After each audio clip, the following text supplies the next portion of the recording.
Neat రాసినటువంటి అభ్యర్థుల తల్లిదండ్రులందరూ కూడా మమ్మల్ని కలవడం జరిగింది. వారందరూ కూడా పాపం ఇందిరా పార్క్ దగ్గర పెద్ద ఎత్తున ధర్నాలు ప్రదర్శనలు చేస్తున్నారు.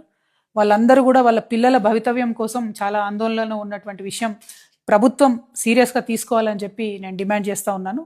ప్రధానంగా మన తెలంగాణ రాష్ట్రం తెచ్చుకున్నదే మన తెలంగాణ భవిష్యత్తు తరాలకు న్యాయం జరగడం కోసం.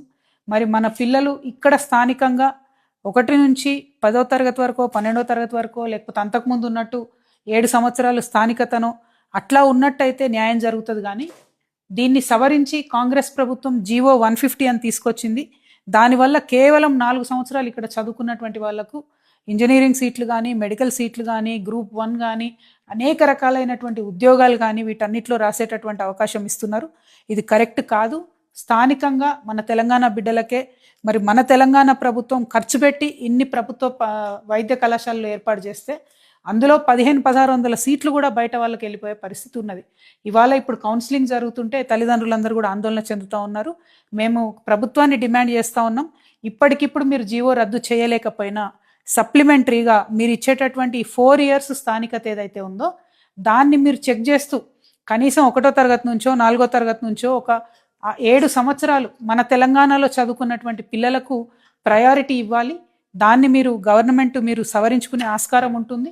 నీట్ ర్యాంక్కి దాన్ని అనుసంధానం చేసుకొని మరి స్థానికత బేస్డ్ మీద అడ్మిషన్స్ ఇవ్వాలని నేను డిమాండ్ చేస్తున్నా.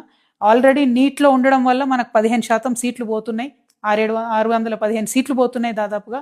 నీట్ ఉండడమే కరెక్ట్ కాదని మేము తెలంగాణ రక్షణ సేన నుండి భావిస్తున్నాం. ఏ రాష్ట్రానికి సంబంధించి ఆ రాష్ట్రంలో వాళ్ళ మెడికల్ బోర్డు ఉంటేనే అక్కడ పిల్లలకు న్యాయం జరుగుతుంది, తల్లిదండ్రులకు న్యాయం జరుగుతుంది.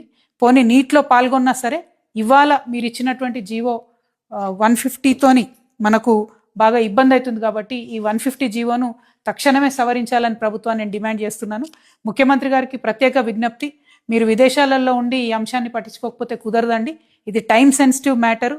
కరెక్ట్ 1 వీక్ లోపల 1500 మంది పిల్లల భవిష్యత్తు ఆగమాగం అవుతుంది. కాబట్టి మీరు ఎక్కడున్నా సరే మీ ప్రభుత్వం చర్యలు తీసుకోవాలని చెప్పి మేము డిమాండ్ చేస్తున్నాము. Thank you. జై తెలంగాణ.